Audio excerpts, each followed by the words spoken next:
پتہ چل گیا، آپ کی نظر پڑ گئی کسی وجہ سے اس پر کہ کسی کو سانپ کاٹنے والا ہے، کوئی اندھا راستے سے جا رہا ہے کہ آگے گھڑا ہے، اس کو گھڑے میں گرنے کا خطرہ ہے،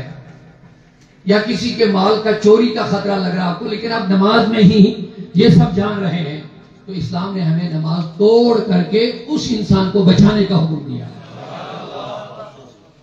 اب آپ بتائیے کہ انسانیت کا کتنا مقام ہے اس اسلام میں، اتنا بڑا تعلق، رب سے باتیں بھی ہو رہی ہے، رب سے باتیں ہو رہی ہے، اور دوران اللہ کے ساتھ گفتگو کے دوران بھی ہمیں حکم ہے، اگر کسی کو انسان کو لگ رہا ہے کہ اس بندے کو یہ سانپ کاٹ رہا ہوگا یا اندھا گرنے والا ہے، نماز کاٹو اور اسے اس خطرے سے بچاؤ۔ اب یہیں سے پتہ چلتا ہے کہ انسانیت کا کتنا مقام ہے۔ اسی لیے قرآن نے کہہ دیا کہ جس نے ایک انسان کو بھی مارا، فَكَأَنَّمَا، جیسے اس نے پوری انسانیت کو مارا ہے۔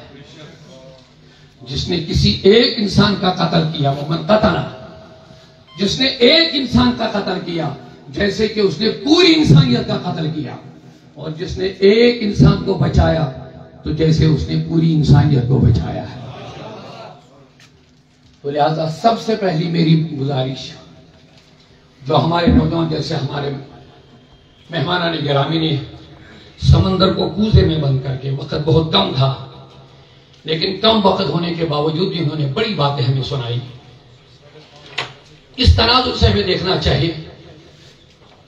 کہ جو بھی انسان اس میں مبتلا ہے، سب سے پہلے ہمیں انسانیت کے ناطے ہی ہمیں اس کو دیکھنا ہے، اور انسان اور انسانیت کو ہمیں بچانا ہے۔ اسی لیے اقبال کا شعر میں نے عرض کیا، درد دل کے پیدا کیا انسان کو، سجدے تو ملائک بھی کرتے ہیں، عبادت تو وہ اتنی کرتے ہیں اس کا کوئی حد نہیں، لیکن انسان کو اس لیے بنائے کہ یہ ایک دوسرے کے کام ہے، ایک دوسرے کے ہمدردی کرے۔ اب ہمارے سماج میں جو نوجوان بہک رہے ہیں، اس بری لت میں پھنس کر کے انسانیت ختم ہو رہی ہے، تو سب سے پہلا فرض ہمیں ایز اے اسلام ہم اگر بات کریں تو ہمیں انسانیت کے ناطے ان نوجوانوں کو اسے بچانا ہے۔ اب دوسری بات بس آخری وہ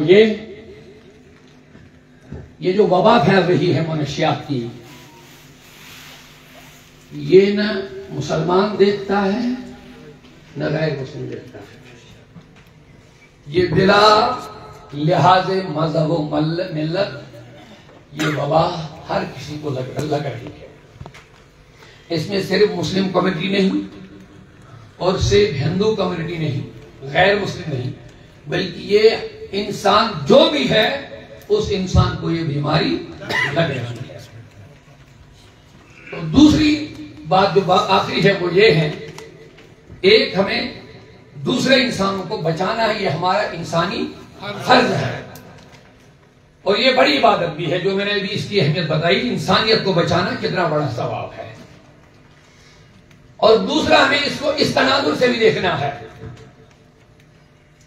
حضور نبی پاک صلی اللہ علیہ وسلم صحابہ کو ایک درس دے رہے تھے، اب قربان جاون نبی پر ہم ان کی باتیں، سبحان اللہ، حضور نے فرمایا وہ اس معلمہ، مجھے معلم بنا کے بھیجا گیا ہے۔ اب ان کی باتیں، خیر الکلام ما قل و دل، حضور کا فرمان علیہ السلام کہ بہتر کلام وہ ہے جو شارٹ ہے، مختصر ہے،